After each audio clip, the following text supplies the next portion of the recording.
everyone, welcome to Kababayan, LA. Can you guess where we're at? Well, for 3 weeks we've been talking about it, plugging it, inviting you to come with us. Finally, we are here in the beautiful island of Formosa, more popularly known as Taiwan. And this afternoon on the show, we're going to bring you some of the highlights from our first day of tour at makikilala nyo din po kung sino yung ating mga kababayan na nakasama sa atin dito sa ating lakwatsa.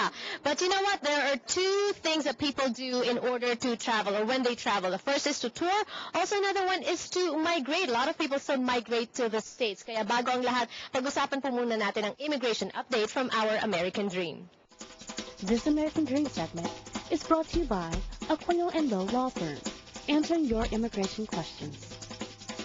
Attorney Richard Lowe joining us once again on Kababayan, LA. I like it when you're here every time, you and Allison, because you get to talk to us, you explain immigration laws to us, because it can be very confusing. So what exciting topic are we going to discuss today? We're going to discuss the exciting world of non-immigrant intent. That is, when you come into this country, you must come in with non-immigrant intent, not wanting to stay here permanently. Okay, this figures twice. When you come into the country, entry into the U.S. plus adjustment of status, right? We're going to talk about entry to the U.S. first. Why is this important? Well, when you're trying to come to the U.S., particularly as a tourist or as a student, you want to show that the embassy that you're not coming here to live permanently. Okay. Oftentimes people focus on what they're going to do when they get here, right. But you need to also focus on the things that you're leaving behind. That is a home, a family, a job, those kinds of things to convince them that you're not going to stay here permanently. Right. You have to show proof of the intention to go back to the Philippines. Let's say, for example, you have a home there, you have a family, you're leaving children behind, correct? That's basically what you're doing. You're saying, I'm going temporarily, I'm going to come back, and this is why I have a house, I have a job, I have a family that I need to come back to, and you show all of this to the embassy, and then on that basis they will decide whether or not you're going to come to stay permanently. Right, and the second time it figures again is adjustment of status here. Right. You know, an adjustment of status is really kind of an entry. So at that point they go back and they look, you know, even if you've been here for a long time, they're going to look how you came in. And oftentimes the problem arises when somebody you know, enters on Monday and gets married on Tuesday, you know, and then unless it's a fiancé visa. Well, yeah, but fiancé visas aren't subject to the non-immigrant intent problem, because the idea is they're obviously going to come. Exactly. L's and H's aren't subject to that either. Okay. So, but as a tourist or as a student, if you come in and you do something that's going to be like you're going to stay here permanently right after coming in, that can be an issue. So you need to pay attention to that. Aside from that, what are the common mistakes involving a non-immigrant intent that people make?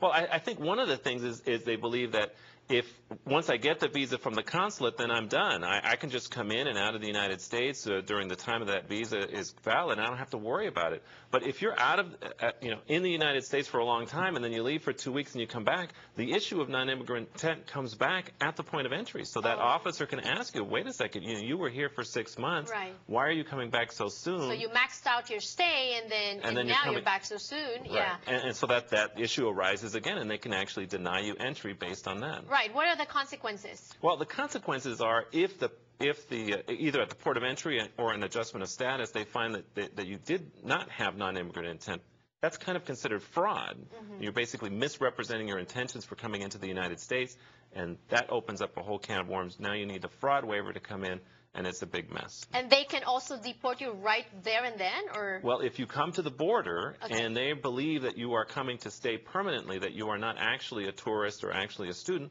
then they can prevent you from coming into the United States, and they will remove you expeditiously. Right. So what if, like, you get to the border, you actually fly, you actually get your visa, you get to fly, and then the immigration officer right at the airport asks you questions. What are some of the questions that we need to maybe practice for or be aware of? Well, anytime you've spent a good deal of time in the United States, you need to be aware that if you leave and return, you're going to get questions about what you had been doing here and what you intend to be doing here. For example, I had a client who had opened up a bank account and had transactions, and for some reason the Immigration Service knew that. Oh, okay. And so they were questioning them. Well, why do you have a bank account if you're not staying here permanently? And that comes up in the computer, or is that?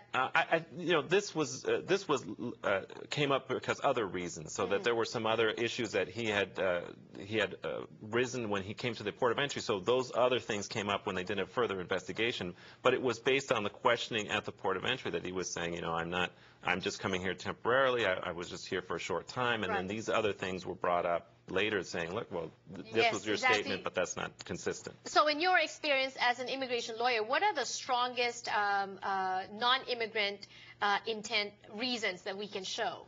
Well, obviously, if you have a home and you have a job and you have a family back in your home country, that's going to be the strongest thing that you can show to the embassy, that you're not going to stay in the United States or here. The other thing is, if you leave and come back several times, that gives the indication to the embassy that you are complying with the rules, that you are going to leave the United States, so you have more likelihood of running into less problems if you are leaving on short trips, coming to the United States and returning. That sort of builds up goodwill, if you say. I hear, though, of people like asking us, say, for example, to send them like an invitation to a wedding, an invitation to, tour a facility or something like that. Does that help? That can be helpful.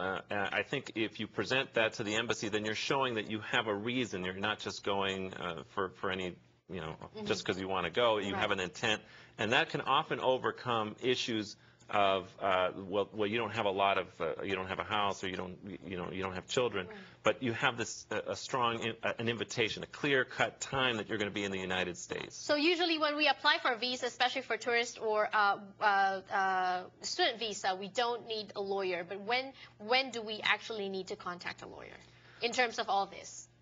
Just to put things in perspective. Well, I think, most of the time as a tourist, you're not going to hire an attorney. But I think if you come to the port of entry and there are issues, you want to try as best you can to find an attorney. A lot of times at the port of entry, they're not going to allow you to speak to an attorney. But you should try to, at least try at that point. And then if not, immediately afterwards, immediately after you return to your home country, if there's that issue, you need to speak to an attorney. And I know so many of you Kababayans are in need of a lawyer. Aquino and Low Law Firm actually do give free office consultation. That's the number to call on the screen. Schedule your appointments now. Thank you so much, and more power to you. Thank you. So after the immigration update on American Dream, are you ready to explore Taiwan? Well, that comes after we take a break.